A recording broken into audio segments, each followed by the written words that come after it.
നമസ്കാരം. യുനാനി രത്ന പുരസ്കാരം doctor KT അജ്മലിനെ സമ്മാനിച്ചു.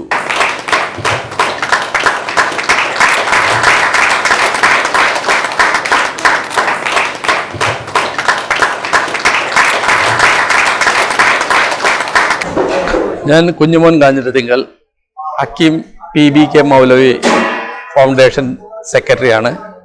കേരളത്തിലെ ആദ്യത്തെ BUMS ഡോക്ടർ KT അജ്മലിന് ഹക്കീം PBK മൗലവി സ്മാരക പുരസ്കാരമായ യുനാനി രത്നം അവാർഡ് നൽകിയാണ് ഈ പരിപാടി തുടക്കം കുറിച്ചത്.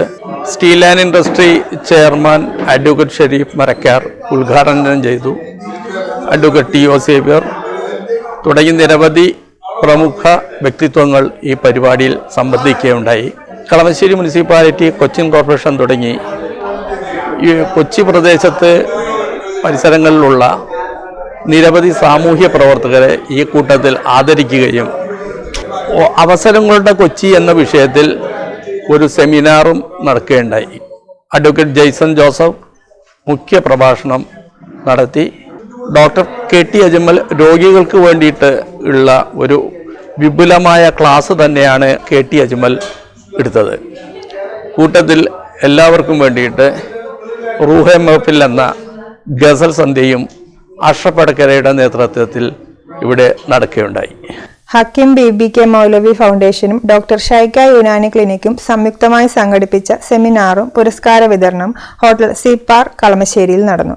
ഫൗണ്ടേഷന്റെ പ്രഥമ പുരസ്കാരമായ യുനാനി രത്നം കേരളത്തിലെ ആദ്യത്തെ യുനാനി ഡോക്ടർ KT അജ്മലിനെ steel and industrial chairman advocate Sharif Marakkar നിർവഹിച്ചു. അപ്പൊ നമ്മുടെ ജീവിതത്തിലുള്ള ഓരോ പ്രവൃത്തിയും സമൂഹത്തിന് കൂടി ഗുണകരമായിരിക്കണം. പ്രത്യേകിച്ച് സാമൂഹ്യ പ്രവർത്തകരോട് ഇവിടെ അവാർഡ് സ്വീകരിക്കാൻ വേണ്ടി ഒട്ടേറെ പേര് വരുന്നുണ്ട്. അപ്പൊ അവരുടെ ചെയ്തികളെല്ലാം അവർക്ക് പേഴ്സണലായിട്ട് മാത്രമല്ല, ഈ സമൂഹത്തിന് കൂടി ഗുണകരമായത് കൊണ്ടാണ് അവർ സമൂഹം അംഗീകരിക്കുന്നത്. ഇവിടെ എല്ലാവർക്കും 24 മണിക്കൂറും ചെറിയ ജീവിതമേ ഉള്ളൂ. പക്ഷെ ഇവിടുത്തെ സാമൂഹ്യ പ്രവർത്തകരടക്കം, എന്റെ മുന്നിലൊക്കെ കൗൺസിലർമാരടക്കം, ഡോക്ടർമാരടക്കം, KT അജ്മൽ ഉൾപ്പെടെയുള്ള ബിഷപ്പുരന്മാരുടെ ഉൾപ്പെടെ എല്ലാവരുടെയും പ്രവൃത്തികൾ ഈ സമൂഹത്തിന് ഗുണകരമാകുന്നത് കൊണ്ടാണ് ആ സമൂഹത്തിൽ ആ വ്യക്തിത്വത്തിന്റെ ഒരു പ്രഭാവം ഉണ്ടാകുന്നത്. ഭാവി തലമുറ അവരെ ഓർക്കുന്നത്. അവിടെയാണ് PBK മൗലവിയെ പോലുള്ളവരുടെ പ്രസക്തി. ഡോക്ടർ KT അജ്മൽ മുഖ്യ പ്രഭാഷണം നടത്തി. നിഗൂഢ ശാസ്ത്രങ്ങൾ, അതായത് ഒക്കൾട്ട് സയൻസ് എന്ന് പറയാം, നിഗൂഢ ശാസ്ത്രങ്ങൾ പ്രത്യേകം താല്പര്യം പ്രകടിച്ചിട്ടൊരു വ്യക്തിയായിരുന്നു. നമുക്കൊരു പ്രത്യേക ഇൻട്രസ്റ്റ് ഉള്ള ടോപ്പിക്കാണ്. അതായത് ഇന്ന് വരെ ആരും എത്തിപ്പെടാത്ത ചില മേഖലകളിൽ, ചില ശാസ്ത്രങ്ങളിൽ അത് ലോകത്തിലേക്ക് കാണിച്ചു കൊടുക്കുക എന്നുള്ള ഒരു വെമ്പലായിരുന്നു അദ്ദേഹത്തിലുണ്ടായിരുന്നത്. ഒരുപാട് കാര്യങ്ങൾ ഡിസ്കസ് ചെയ്തിട്ടുണ്ട്. ഈവൻ ഗോളശാസ്ത്രം മുതൽ ഹസ്തരേഖ ശാസ്ത്രം വരെ അന്ന് ഒരു ഡിസ്കഷൻ നടക്കുകയുണ്ടായി. അപ്പോൾ ഇന്നും എൻ്റെ മനസ്സിൽ നിറഞ്ഞിരിക്കുന്ന ഒരു വ്യക്തിയാണ് BK മൗലവി. അപ്പൊ അദ്ദേഹത്തിന്റെ പേരിൽ ഇങ്ങനെ ഒരു അവാർഡ് കിട്ടുക എന്നുള്ളത് എന്നെ സംബന്ധിച്ചിടത്തോളം എനിക്കറിയില്ല ഞാൻ അർഹനാണോ എന്നുള്ളത്. പക്ഷെ എന്നെ സംബന്ധിച്ചോ ഈ പേര് എന്തുകൊണ്ടും അത് എനിക്ക് അർഹത, ആ ഒരു കാരണം കൊണ്ട് ഞാൻ ഉള്ളിൻ്റെ ഉള്ളിലൊരു സന്തോഷം നിങ്ങളായിട്ട് പങ്കുവെക്കുകയാണ്. കപ്പിംഗ് തെറാപ്പിയായ ഹിജാമയെ കുറിച്ച് ഡോക്ടർ ഷെയ്ക്ക കുഞ്ഞുമോൻ സംസാരിച്ചു. ഹിജാമ കപ്പിംഗ് തെറാപ്പി എന്നാണ് ചികിത്സയുടെ പേര്. അത് പേരിൽ തന്നെ ആക്ച്വലി നമ്മൾ കപ്പ് വെച്ചിട്ട് നമ്മൾ ശരീരഭാഗത്ത് നിന്ന് രക്തം വലിച്ചെടുക്കുന്ന ഒരു പ്രൊസീജിയർ ആണ് ആക്ച്വലി അത് ജനറലായിട്ട് നമ്മൾ അസുഖമുള്ള ആൾക്കാർക്കും അസുഖമില്ലാത്ത ആൾക്കാർക്കും ഒരു വെൽനെസ് ഡീടോക്സിഫിക്കേഷന് വേണ്ടിയിട്ടും ജനറലായിട്ട് നമ്മൾ ചെയ്യുന്ന ഒരു പ്രൊസീജിയർ ആണ്. സാധാരണ രീതിയിൽ രക്തം വലിച്ചെടുക്കുന്നതിനാണ് വെറ്റ് കപ്പിംഗ്, അതായത് ഹിജാമ എന്ന് പറയുന്നത്. അതിൽ തന്നെ ഡ്രൈ കപ്പിംഗ് ആയിട്ടുള്ള ഒരു വേർഷൻ ഉണ്ട്. ശരീരത്തിൽ എന്തെങ്കിലും വേദനകളോ നീർക്കെട്ടോ മസിൽ സംബന്ധമായ ഇഷ്യൂസോ അങ്ങനെ എന്തെങ്കിലും ഉണ്ടെങ്കിൽ നമ്മൾ ജനറലി അത് ഈ കപ്പ് വലിച്ചെടുക്കുമ്പോഴത്തേക്കും നമ്മൾ അതിലൂടെ ക്യൂർ ആയി പോകും. അതാണ് അതിലൂടെ ഒരു ബെനിഫിറ്റ്. പിന്നെ രക്തം വലിച്ചെടുക്കുമ്പോൾ അതിലൂടെ വേസ്റ്റ് മെറ്റീരിയൽസ് കാര്യങ്ങൾ ഒക്കെ ഉണ്ടെങ്കിൽ ഒഴിവാവുകയും ശരീരത്തിലെ ബ്ലഡ് സർക്കുലേഷൻ ഒക്കെ ഒന്ന് ഇംപ്രൂവ് ആവുകയും, ഇതൊക്കെയാണ് ഈ ഒരു ചികിത്സ കൊണ്ടുള്ള ഉദ്ദേശം. ജനറൽ വെൽനെസ്സിനായിട്ട് നമ്മളിതൊരു ഓൾറൗണ്ടർ അല്ലെങ്കിൽ ഒരു ഇൻസ്റ്റന്റ് പ്രൊസീജിയർ എന്നാണ് പറയാ. ഒരു ജനറൽ റിലാക്സേഷൻ, പിന്നെ ഒരു ജനറൽ വൈറ്റാലിറ്റി ബൂസ്റ്റിംഗ് ആണ് ജനറലായിട്ട് നമ്മൾ ഈ ഒരു സാധനത്തിനെ കുറിച്ച് പറയുന്നത്. അപ്പൊ ഇതാണ് പ്രൊസീജിയർ. അവസരങ്ങളുടെ കൊച്ചി എന്ന വിഷയത്തിൽ KPCC vice president advocate Jaison ജോസഫും സംസാരിച്ചു. തീർച്ചയായും നമ്മുടെ സമൂഹത്ത് പലപ്പോഴും സംഘർഷങ്ങളുടെയും അകൽച്ചകളുടെയും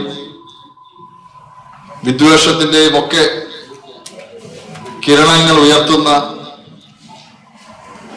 ചിന്താഗതികളും ഒരുമകളുമൊക്കെ ഉയരുന്ന ഒരു കാലഘട്ടത്തിൽ അതിൽ നിന്നെല്ലാം വ്യത്യസ്തമായി എല്ലാവരെയും ചേർത്ത് പിടിച്ച്, എല്ലാവരെയും അംഗീകരിച്ച്, എല്ലാവരെയും പ്രോത്സാഹിപ്പിച്ച് ആ നിലയിൽ പ്രവർത്തിക്കുന്ന ഒരു സംഘടന എന്ന നിലയിൽ ശ്രീ കുഞ്ഞുമോൻ നേതൃത്വത്തിൽ ഇവിടെ നടന്നു വരുന്ന നിരവധിയായ പരിപാടികൾ തീർച്ചയായും അതേറെ പ്രോത്സാഹനകരമാണ്. സമൂഹത്തിന് വലിയൊരു മെസ്സേജ്, ഒരു സന്ദേശം അത് നൽകുന്നുണ്ട് എന്ന കാര്യം സംശയമില്ല. Advocate T O Xavier doctor പറഞ്ഞതുപോലെ സൈക്കോളജിക്കലും ഫിസിയോളജിയിലും തന്നെ specialised advanced way of treating the patients mentally and physically and getting cured. അതൊരു അഡ്വാൻസ്ഡ് ടെക്നോളജിയാണ്. നേരത്തെ പ്രാസംഗികർ പറഞ്ഞ പോലെ എഐക്ക് അപ്പുറമുള്ള ടെക്നോളജി. പ്രശസ്ത എഴുത്തുകാരൻ Tahir Ismail, Kunjumon Kanjirathinkal, rotary club Kalamassery president Ashok Nair. Anyway, it is a good experience hearing various experts in Unani medicine, because I have never taken treatment in Unani medicine. So I think it has inspired me to have some treatment on this line and consult some doctor on this line, because I have a problem which has not been solved by allopathy or even homeopathy or even Ayurveda. So with these words I will end, because I don't have much content to speak about. Kerala Vikas മധ്യ state president K V Johnson, secretary Sindhu Harish എന്നിവർ ആശംസകളും അർപ്പിച്ചു. Award recipient doctor Ajmal Sahib എനിക്ക് മുൻ പരിചയമില്ലായിരുന്നു. സംഘാടകർ മുഖേന എനിക്ക് പരിചയം കിട്ടി. ഞാനപ്പോൾ ഗൂഗിളിൽ സെർച്ച് ചെയ്തു പുള്ളിയെക്കുറിച്ച്. ഗൂഗിളിൽ സെർച്ച് ചെയ്യുമ്പോൾ PBK മൗലവിയെ സംബന്ധിച്ചിടത്തോളം ഏറ്റവും അർഹനായ ഒരു യുനാനി പ്രമുഖ ഫിസിഷ്യനാണെന്ന് എനിക്ക് മനസ്സിലായി. പിന്നെ